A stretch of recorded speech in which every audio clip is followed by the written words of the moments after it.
আমেৰিকাৰ ৰাষ্ট্ৰপতি ডোনাল্ড ট্ৰাম্পৰ এটা কথা সুনিশ্চিত, ট্ৰাম্পে আজি এটা কথা কয়, কালি এটা কথা কয়। যুদ্ধৰ 100 দিন পাৰ হৈ গৈছে আৰু ট্ৰাম্পৰ সেই চৰিত্ৰ আৰু সেই বৈশিষ্ট্য আজিও অব্যাহত আছে। কিছু সময় আগতে ট্ৰাম্পৰ তৰফৰ পৰা ট্ৰুথ ছ'চিয়েলত এটা কথা লিখা হ'ল আৰু ইয়াৰ লগে লগে এতিয়া বিশ্বত প্ৰশ্ন উত্থাপিত হৈছে যে আমেৰিকা আৰু ইৰাণৰ মাজত পুনৰ যুদ্ধৰ আৰম্ভ হৈ গ'ল নেকি? কিয়নো নিশাৰ ভাগত আমেৰিকাৰ হেলিকপ্টাৰ ইৰাণৰ ড্ৰোনে ধ্বংস কৰে, ইয়াৰ পাছতে আমেৰিকাত হাহাকাৰ লাগে আৰু আমেৰিকাই সিদ্ধান্ত লয় যে ইৰাণৰ ওপৰত ব্যৱস্থা লোৱা হ'ব। কিন্তু এই ব্যৱস্থা লোৱাৰ পাছতেই ইৰাণে প্ৰত্যুত্তৰ দিয়া আৰম্ভ কৰিছে, অৰ্থাৎ মধ্যপ্ৰাচ্যত পুনৰবাৰ ভয়াৱহ পৰিৱেশৰ সৃষ্টি হৈছে। ট্ৰাম্পে কি কৈছে, ইৰাণৰ তৰফৰ পৰা কি সিদ্ধান্ত লোৱা হৈছে আৰু বৰ্তমান সময়ত মধ্যপ্ৰাচ্যত কেনেকুৱা পৰিৱেশ, তাৰ সবিশেষ তথ্য আপোনালোকৰ বাবে লৈ অহাৰ চেষ্টা কৰিছোঁ।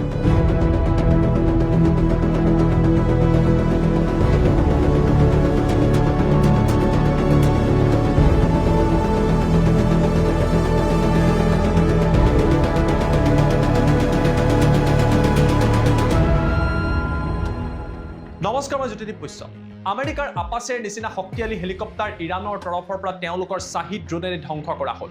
ওমানৰ কাষত থকা হৰমুজৰ কাষত এই হেলিকপ্টাৰখন উৰি আছিলে আৰু তেতিয়াই ইৰাণৰ ড্ৰোনে এই হেলিকপ্টাৰত আঘাত কৰে। আপাচে হেলিকপ্টাৰ ধ্বংস হ'লেও দুগৰাকীকৈ পাইলট সুৰক্ষিতভাৱে আমেৰিকান সেনাই উদ্ধাৰ কৰে। কিন্তু ইয়াৰ লগে লগে আমেৰিকা আৰু ইৰাণৰ মাজত পুনৰবাৰ উত্তেজনা বৃদ্ধি পাইছে। ইৰাণৰ তৰফৰ পৰা ধাৰাবাহিকভাৱে কোৱা হৈছিল যে হৰমুজৰ কাষত যাতে কোনো ধৰণৰ শত্ৰুপক্ষৰ জাহাজ নাহে সেয়া শত্ৰুপক্ষই সুনিশ্চিত কৰিব লাগে। অৰ্থাৎ আমেৰিকা যুক্তৰাষ্ট্ৰক এই কথা কৈ আছিল। ইৰাণে কৈছিল এনে ঘটনাৰ ফলত দুয়োখন দেশৰ মাজত ভুল বুজাবুজি হ'ব পাৰে আৰু তাৰ প্ৰত্যুত্তৰত যিকোনো ঘটনাই সংঘটিত হ'ব পাৰে। মঙলবাৰে নিশাৰ ভাগত এই ঘটনাই সংঘটিত হ'ল আৰু ইয়াক লৈ ডোনাল্ড ট্ৰাম্প যথেষ্ট সমালোচনাৰ সন্মুখীন হয়। যি আমেৰিকা আৰু ট্ৰাম্পে বিশ্বৰ আটাইতকৈ শক্তিশালী নিজকে সেনাবাহিনী বুলি কৈ আছিলে, এয়াৰ ফ'ৰ্চ বুলি কৈ আছিলে, তেওঁলোকৰ হেলিকপ্টাৰ সাধাৰণ ড্ৰোনৰ সহায়ত ইৰাণ ধ্বংস কৰি দিলে। ইয়াৰ পাছত ট্ৰাম্পে ঘোষণা কৰিলে যে আমেৰিকাই এই সমগ্ৰ ঘটনাৰ ওপৰত ব্যৱস্থা গ্ৰহণ কৰিব আৰু ইৰাণৰ ওপৰত আক্ৰমণ কৰিব। কথা মতেই কাম। নিশাৰ ভাগত আমেৰিকাৰ তৰফৰ পৰা ইৰাণৰ কাছেম আইলেণ্ড আৰু হৰমুজৰ কাষত এয়াৰ ষ্ট্ৰাইক কৰা হ'ল। আমেৰিকাই শক্তি প্ৰদৰ্শন কৰিলে। আমেৰিকাই ভাবিলে যে এই আক্ৰমণৰ পাছত ইৰাণে কোনো প্ৰত্যুত্তৰ নিদিয়ে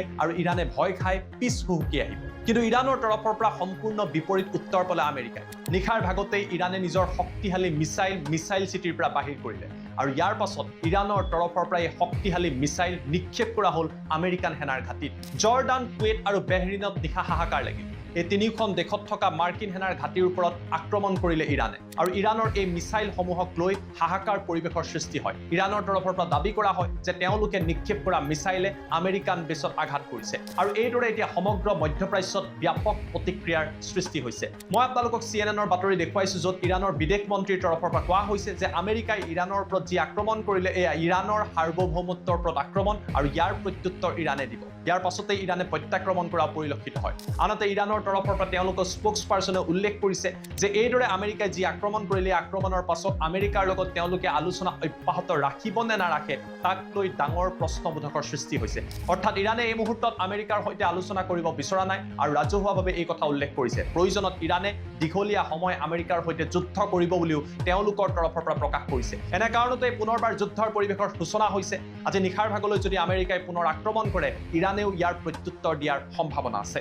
আমেৰিকাই যি এয়াৰ ষ্ট্ৰাইক ইৰাণৰ কাছেম আইলেণ্ড আৰু হৰমুজৰ কাষত কৰিছিলে, এই ষ্ট্ৰাইকৰ ফলত যথেষ্ট সমস্যাৰ সন্মুখীন হয়। কেইবাটাও ৱাটাৰ প্লেণ্টত আমেৰিকাই এই ষ্ট্ৰাইকে আঘাত কৰে আৰু ইয়াৰ ফলত অঞ্চলটোত থকা 20,000 ইৰাণীয়ান নাগৰিক এতিয়া খোৱা পানীৰ পৰা বঞ্চিত হৈছে। ইয়াৰ আগতে ইৰাণৰ তৰফৰ পৰা বাৰে বাৰে কৈ অহা হৈছিলে যদি ইৰাণৰ শক্তি প্ৰকল্প, জল প্ৰকল্পক আদি আমেৰিকাই টাৰ্গেট কৰে, মধ্যপ্ৰাচ্যৰ আন দেশত থকা এইসমূহ প্ৰকল্পত ইৰাণে টাৰ্গেট কৰিব। সেই কাম যদি ইৰাণৰ তৰফৰ পৰা কোৱা হয়, মধ্যপ্ৰাচ্যৰ আন দেশসমূহ সেয়া লাগিলে চৌদি আৰৱ, বেহৰিন, কাটাৰ, জৰ্ডান আদি যিয়েই নহওক কিয় এই দেশবিলাকতো খোৱা পানীৰ সমস্যাৰ সৃষ্টি হ'ব। আৰু এনে কাৰণতে এতিয়া আমেৰিকাৰ এটা সিদ্ধান্তৰ ফলত যথেষ্ট উত্তেজনা বৃদ্ধি পোৱা পৰিলক্ষিত হৈছে। কিছুদিন আগতে মই আপোনালোকক কৈছিলো যে ষ্ট্ৰেট অফ হৰমুজ বন্ধ হৈ আছে আৰু ইৰাণে য়েমেনৰ হুতিৰ সহায়ত যিকোনো মুহূৰ্তত বাব আল মানদেব বন্ধ কৰি দিব পাৰে। অৰ্থাৎ ৰেড চিৰ জৰিয়তে সুৱেজ কেনেল হৈ মেডিটেৰিয়ান নাইবা ইউৰোপলৈ যোৱা এই ৰাস্তাটো বন্ধ কৰি দিয়াৰ সম্ভাৱনা আছে। কালি নিশাৰ ভাগত সেই ঘটনা সংঘটিত হৈছে। ৰেড চিত থকা জাহাজৰ ওপৰত হঠাৎ আক্ৰমণৰ ঘটনা সংঘটিত হয়।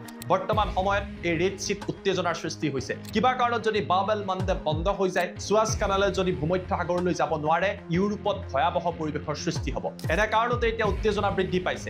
এই কথাবিলাকক লৈ আমেৰিকাৰ ৰাষ্ট্ৰপতি ট্ৰাম্পৰ ওপৰত যথেষ্ট হেঁচা বৃদ্ধি পাইছে। এয়া ট্ৰাম্পৰ ট্ৰুথ ছ'চিয়েলৰ পোষ্ট মই আপোনালোকক দেখুৱাই আছো। ট্ৰাম্পে ট্ৰুথ ছ'চিয়েলত লিখিছে যে ইৰাণক মই নেগোচিয়েশ্যন কৰিবলৈ কৈছিলো, আলোচনা কৰিবলৈ কৈছিলো, কিন্তু ইৰাণে আমাৰ লগত আলোচনা নকৰিলে। ইৰাণৰ সময় এতিয়া পাৰ হৈ গৈছে। ইৰাণৰ ওপৰত এতিয়া আমেৰিকাই বৃহৎ আক্ৰমণ কৰিব বুলি ট্ৰাম্পে উল্লেখ কৰিছে।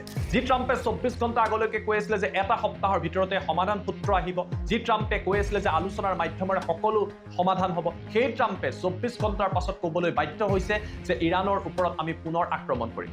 এতিয়া ডাঙৰ প্ৰশ্নটো হৈছে যে চিজ ফায়াৰ আজি কিছুদিন ধৰি চলি আছিলে, এই চিজ ফায়াৰ এতিয়া অন্ত হোৱাৰ দিশলৈ গৈ আছে নেকি? কিয়নো কিবা কাৰণত যদি আমেৰিকা, ইৰাণ আৰু ইজৰাইলৰ মাজত যুদ্ধ আৰম্ভ হয়, বিশ্বৰ বাবে অতিকৈ সংকটৰ সৃষ্টি হ'ব। ভাৰতত খাৰুৱা তেলৰ দাম বাঢ়িছে, ৰন্ধন গেছৰ দাম বাঢ়িছে, পেট্ৰল ডিজেলৰ দাম বাঢ়িছে, প্ৰতিবিধ অত্যাৱশ্যকীয় সামগ্ৰীৰ মূল্য বৃদ্ধি হৈছে। হৰমুজ এতিয়াও বন্ধ হৈ আছে। বাবেল মানদেব যদি বন্ধ হয়, পুনৰবাৰ যদি যুদ্ধৰ আৰম্ভ হয়, বিশ্বৰ অৰ্থনীতিত ভয়াৱহ প্ৰভাৱ পৰিব আৰু পোনপটীয়াকৈ ভাৰতত থকা লোকসকলৰ আপোনাৰ মোৰ জীৱনৰ ওপৰত প্ৰভাৱ পৰিব। কিয়নো এই যুদ্ধৰ ফলত ডলাৰ শক্তিশালী হ'ব, ভাৰতীয় মুদ্ৰা আগতকৈ দুৰ্বল হৈ পৰিব, খাৰুৱা তেলৰ মূল্য বৃদ্ধি পাব, ভাৰতৰ বিদেশ ভাণ্ডাৰ কমি আহিব। এনে কাৰণতে এই যুদ্ধ হ'লে সমগ্ৰ বিশ্বৰ অৰ্থনীতিৰ বাবে অশনি সংকেত হিচাপে পৰিগণিত হ'ব। এনে কাৰণতে ৰাছিয়াৰ তৰফৰ পৰা কোৱা হৈছে আমেৰিকা আৰু ইৰাণে দুয়োখন দেশে নিজৰ উত্তেজনা বন্ধ কৰিব লাগে। এই উত্তেজনা যদি বেছি দিন থাকে, ইয়াৰ ফলত বিশ্বত বিৰূপ প্ৰভাৱ পৰিব। বিশ্বৰ প্ৰতিখন দেশে অনুভৱ কৰিছে যে এটা মাহত যুদ্ধ শেষ কৰিম বুলি কোৱা আমেৰিকাই যুদ্ধ শেষ কৰিব পৰা নাই। আজি 100 দিনতকৈ অধিক সময় পাৰ হৈ গ'ল। ইয়াৰ মাজতে ট্ৰাম্পে যি ইৰাণক উপলুঙা কৰিছিলে, ইৰাণক হাঁহিছিলে যে ইৰাণৰ আমি সকলো শেষ কৰি দিছো, সেই ইৰাণৰ এখন ড্ৰোনে আমেৰিকাৰ আপাচে হেলিকপ্টাৰ ধ্বংস কৰি দিলে। অৰ্থাৎ ইৰাণ এতিয়াও শক্তিশালী হৈ আছে আৰু ইৰাণে প্ৰত্যুত্তৰ আমেৰিকা আৰু ইজৰাইলক দি আছে। গতিকে এনে কাৰণতে যদি যুদ্ধ হয়, পুনৰবাৰ ভয়ংকৰ পৰিৱেশৰ সৃষ্টি হ'ব আৰু ইয়াৰ ফলত বিশ্বত বিৰূপ প্ৰভাৱ পৰিব। আমেৰিকাৰ ৰাষ্ট্ৰপতি ডনাল্ড ট্ৰাম্পৰ এনেকুৱা চৰিত্ৰ আৰু বৈশিষ্ট্যৰ বাবে বিশ্বত এতিয়া যথেষ্ট প্ৰশ্নৰ সৃষ্টি হৈছে যে ব্যক্তিগৰাকীয়ে কোনো এটা কথাতেই কিয় স্থিৰতা প্ৰকাশ নকৰে। কেতিয়াবা কোনো এখন দেশক বন্ধু বুলি কয়, তাৰ পাছতে সেই দেশখনক শত্ৰুতা কৰে, কেতিয়াবা ভাৰতকো বন্ধু বুলি কয়, তাৰ পাছতে ভাৰত বিৰোধী সিদ্ধান্ত লয়। এনেকুৱা কাৰণতেই আমেৰিকাৰ ওপৰত এতিয়া বিশ্বৰ ক্ৰমান্বয়ে বিশ্বাস নাইকিয়া হৈ পৰিছে। আগন্তুক সময়ত যদি পুনৰবাৰ আমেৰিকা আৰু ইৰাণৰ মাজত যুদ্ধ আৰম্ভ হয়, বিশ্বৰ বাবে বেয়া কথা হ'ব। আমি এই যুদ্ধ বিচৰা নাই, কিন্তু এই মুহূৰ্তত এনেকুৱা লাগিছে যে দুয়োখন দেশে পুনৰবাৰ চিজফায়াৰ ভংগ কৰি যুদ্ধৰ আৰম্ভণি ঘটাব। এই সমগ্ৰ বিষয়টোক লৈ আপোনালোকে কি ভাবে, ইৰাণৰ প্ৰত্যুত্তৰক লৈ কি ভাবে, আমাক কমেণ্ট কৰি জনাবলৈ নাপাহৰিব।